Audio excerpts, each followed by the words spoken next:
Prosecutors will not retry the Arizona rancher accused of murder and shooting of trespassing illegal immigrant. The prosecutors have declined to do a retrial. I'm glad to hear it. This guy was on his own property. He has illegal immigrants crossing all the time. He said he heard a gunshot. He went out. There's cartels operating. There's strangers. And he says he fired warning shots. I believe they never found a bullet or anything. They never found the bullet that killed the person who was found dead on his property. They found the casings for the ones that he shot as warnings. And he said he heard a gunshot. Yeah, he did. This guy could have been killed by the cartel, and they tried to lock him up for it. We don't know, but apparently it was 7-1. I think was the hung jury. Yeah, and so the prosecutors were like, "We're not doing this." Here's what they say: the jurors in the case of George Allen Kelly were not able to reach a decision about the verdict after deliberating more than 2 days. On Monday, the persecutors. It's prosecutors. But I mean, sure, yeah, hey, same thing. Actually, don't correct, just leave it. Had the option to retry or drop the case. Santa Cruz County Superior Judge Thomas Fink dismissed the case as requested by the prosecution. They say prosecutors argued in the case that Kelly had recklessly fired 9 shots from an AK-47 in the direction of a group of men who were trespassing on his cattle ranch. Kelly's defense was that he fired warning shots in the air but did not aim at anyone. A bullet reportedly hit Quen Buitimia, but it was never recovered. 9 shell casings were found on Kelly's porch, according to court documents. Earlier in the case, the prosecution offered a plea deal to reduce the charges down to a single count of negligent homicide, but Kelly refused. In the defense's closing arguments, attorney Brenna Larkin told the jury that Kelly was confronted with a threat right outside his home. He would have been absolutely justified to use deadly force, but he did not, she added. At the time, Kelly claimed to have heard another gunshot in the testimony the day of the incident. It is insane this guy was even brought on trial. It's a non-citizen illegally entering the country, illegally entering his property, multiple people, cartel activity, murders, trafficking, all of that stuff. A guy on his own property, and they were like, we're gonna try you for murder. That's insane. Yeah, it's crazy. Ridiculous. We should be giving this guy the Medal of Honor instead of putting him through, our lawfare that we have in this country. It's crazy, too, that they're expending tax dollars, right, to put on this trial. And they're just draining our resources when what they should really be doing is stopping these non-citizens who are illegally crossing into our country. Look at the danger. I know. It's crazy. Okay, so we don't know who killed this guy. Like, it's sad that anybody dies, but when you've got cartels operating on the border, and he says he heard a gunshot. This is an old guy who lives on a ranch who's got no problem. Like, he was trying to defend his way of making money and his wife. That's the most honorable thing I can think of. I think, in all seriousness, the Medal of Honor thing, not serious, but I get your point. I think he should be given a cash settlement. I think he should sue the government. I think he should sue the Biden administration for failure to secure the borders. Right. And they should be forced to put up a barrier for his property to protect him, because this is insanity that's happening. And there's not really going to be any kind of cash settlement. They're going to say, oh, well, that's on you or whatever. But it's insane that this old man has to deal with this. And then when he's confronted with a crisis on his own property from illegal immigration, he gets put on trial for it. Right. I mean, I think obviously the only reason they offered him the plea deal was because the state realized how weak their case was. It relied basically on the testimony of a man from Venezuela who had a history of entering the country illegally and bringing drugs into the country, who couldn't even on the stand confirm that Kelly was the shooter, right? And the other part that I found really interesting, I retweeted this video. Reporters were asking him when he was leaving a bunch of questions, and one of them was, are you concerned that in the coming months, in the coming year, people will go to your property, which people publicly know where it is, and protest? And his response was, God will protect me as he always has. Like, there is a level of faith throughout this whole thing that I find really inspirational. He didn't take the plea deal because he believed that his fellow jurors would give him a fair trial, and that this was he wasn't going to take a plea deal for something that he didn't do. And I find that to be, the kind of justice system that we want in America. I also think if this had happened in a different state, in any sort of blue-leaning state at all, they would have continued to persecute this person. He, by the way, is 76 years old, right?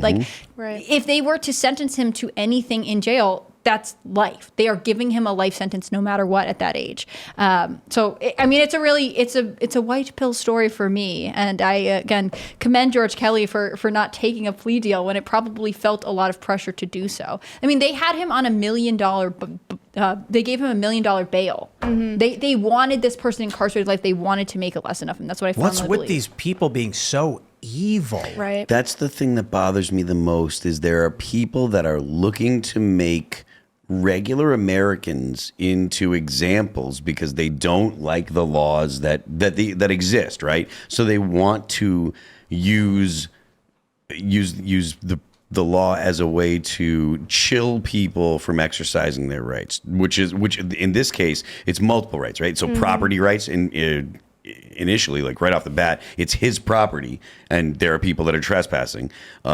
likely a danger, but also the right to defend himself. Right. Which is I think that's the core thing that they're attacking here is the fact that it's the Second Amendment and the right to defend yourself and defend your life. But anytime leftist DAs and stuff like this can attack your individual rights, they take the opportunity. And that alone is something that I find just offensive. Like you're supposed to be considered innocent until proven guilty. And the government should not have a desire to have a lot of criminals in America. The government shouldn't want to criminalize Americans just for political gain.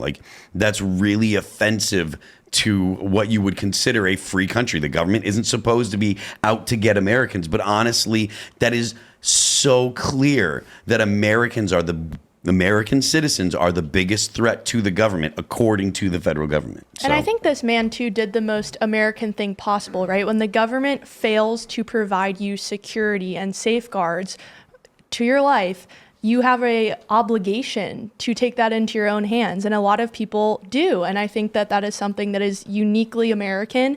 And Biden has failed in this instance, obviously, to secure the border. It's been a dereliction of duty. So this man has absolutely every right to defend his life and property when the government has failed to step in and failed to keep him and his family safe. Not in New York. What did that judge say? That don't bring the Second Amendment up in my courtroom. Yeah. There is no Second Amendment. Mm-hmm. Not in New Jersey, where you have a duty to retreat from your own home if someone breaks into your house to try to kill you. This is the craziest thing. And, we talked about it quite a bit, but it bears repeating. What I was told by police in New Jersey is that if someone broke into my house, I would have to jump out the window. And I was like, if you reasonably can, if you can't, you're trapped in the house, then you can defend yourself. And I said, okay, let's say I'm on the second floor, can't jump out the window. What do I do? And they're like, well, then you defend yourself. And I said, what happens next? Okay, well, we arrest you, charge you with felony murder. You go to prison. After a few months of being held in prison, you go to your trial where you can make the affirmative defense that you were defending yourself. You are guilty until proven innocent. I wouldn't live in a place like that. And I mean, I've literally there. What? That's why we are not there, and we are now in West Virginia. I mean, I moved out of Massachusetts a long time ago, and I was in a relationship with someone that I really, really cared about, and I wouldn't move to the state that they lived in, and that was a problem. So that relationship didn't work. These kind of decisions, they're serious. Decide where you live. I mean, granted, I don't have a family that I'm dragging around with me, so that makes it a lot easier. But where you decide to spend your life and set your life up, those kind of things matter. You know? The prosecutor in this case, I think during opening arguments said, he just came outside and opened fire without even warning anyone. It makes me crazy. I don't believe the prosecutor's side of this story, right? Yeah. I think that it's pretty obvious what happened here. But also the idea that he would have to warn people who are illegally on his property that he's going to fire warning shots into the sky so that they will leave seems crazy to me. Why do we make it the burden of the property owner who has been wronged by people who are illegally in our country, illegally on his land? Why are we servicing them more than him? Why does the Biden administration feel like this is the position that they should put law-abiding Americans in? I'll read one comment here from Petishu. Says, you don't go to prison awaiting trial. You literally do. Mm-hmm. That's it. Yes, if you are a violent offender accused of felony murder, they hold you in prison pending trial. And there are, I can't speak for anything outside of Illinois, to be fair. But Illinois the way it works, and I assume this is true for most places, local jails are for crimes that are less than a year, and prisons are for crimes that are longer than a year. And that usually means misdemeanors are just shy of a year, and felonies are over a year.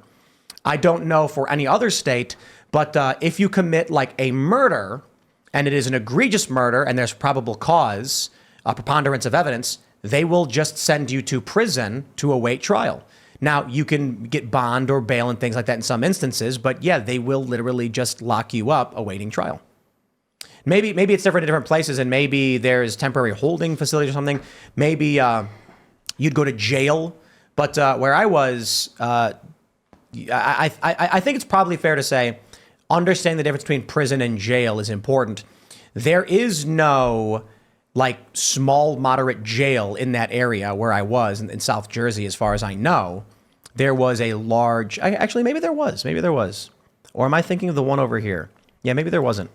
There's as an aside, there's a really cool abandoned prison in I think it's in Pittsburgh, or is it in Philly? I don't know, maybe Pittsburgh. Crazy, massive, abandoned prison. Yeah, but anyway, I'll say this. I can't speak for most places. They said you go to prison while you wait for your trial. Maybe they meant county jail where you're there for 6 or 7 months awaiting your trial or whatever. But fair point, then I will accept that. Yeah. Either way, this guy was out on bond though, right? Yeah, he was. It's kind of it's nuts, and it was $1 million. What do you had to pay $100,000? Mm-hmm. And there was a big GoFundMe for him. I mean, I think people really did rally around him from the beginning. I think the idea that like he was trying not, I mean, I know he had a gun, but like he wasn't shooting at anyone. He was shooting to give warning shots, not directed at anyone. He wanted them to go away. And I think the idea that the prosecutors tried to present him as someone who was like aggressive and trying to murder someone, when really I think a lot of people feel, especially a lot of Americans who feel unsafe in their cities as crime goes up. They can look at this story. They may not be a rancher, they may not live in a border state, but they start to say like, if you can't defend yourself and the people you love and the ways that you are able to support them, then what are we doing here, team? Like, this is something that we need in order to be able to survive. And if you're telling me I can't do that, it's like saying, well, we don't want you to survive. Thanks for watching this clip from the Timcast IRL podcast. Hang out with us live Monday through Friday at 8 p.m. and become a member over at timcast.com for uncensored, members-only shows exclusive. Thanks for hanging out, and we'll see you all next time.